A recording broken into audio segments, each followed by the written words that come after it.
ask you a personal question. What is it about firearms and personal safety that's made you want to get into, learning about firearms? I don't know if you conceal carry or not, but, what is it about that situation that made you, what I call, cross that bridge? I talk to so many people, whether it's females, whether it's elderly people, even some young people.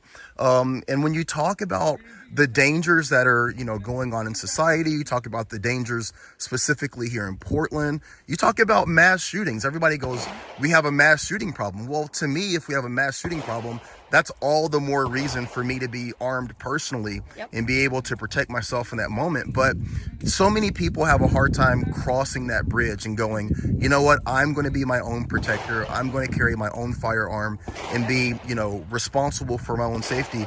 What was it that made you kind of come to that conclusion? Were you born into a family that was a firearms family, or did you come to that conclusion on your own? Like, how can you speak on that? I am a concealed carrier. I was really, really hesitant at first to become a concealed carrier.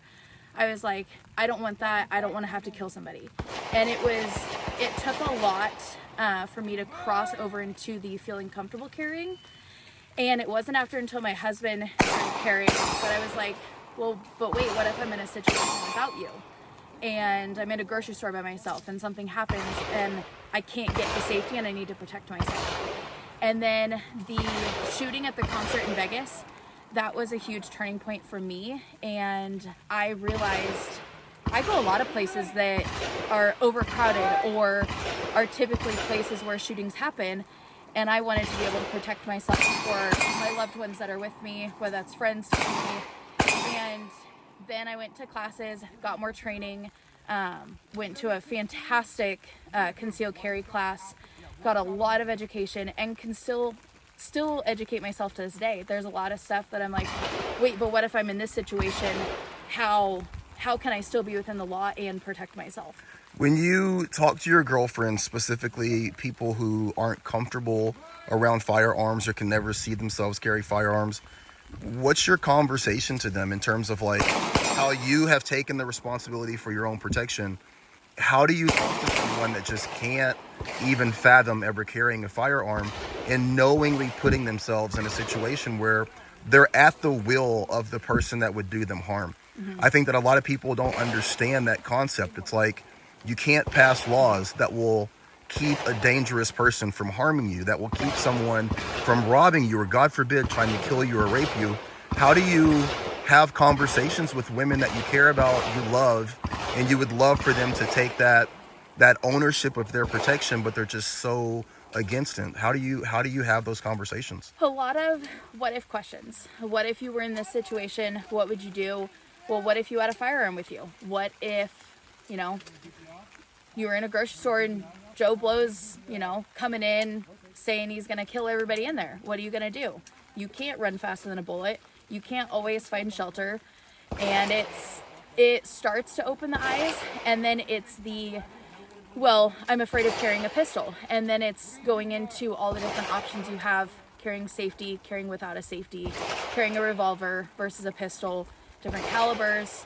A lot of females especially are afraid of recoil. And so then it's finding, what they can handle, what fits well in their hands. And especially nowadays, there's so many manufacturers that are creating easier to rack slides, smaller gripped pistols, and it's a lot easier for smaller hand people or females to carry. I think the gun community does a really big disservice by always, when it's the guys and the people that are in the tactical space, it's firearms like this. Yeah. So if you're, a stay-at-home mom, if you're a businesswoman, if you're not used to this type of environment, the idea, I think, that's planted in a lot of people's heads, specifically women, is that that's the type of gun they have to have. Right. And like you're saying, there's so many different options out there. It's very similar to the guys that drive big, tricked out, lifted trucks.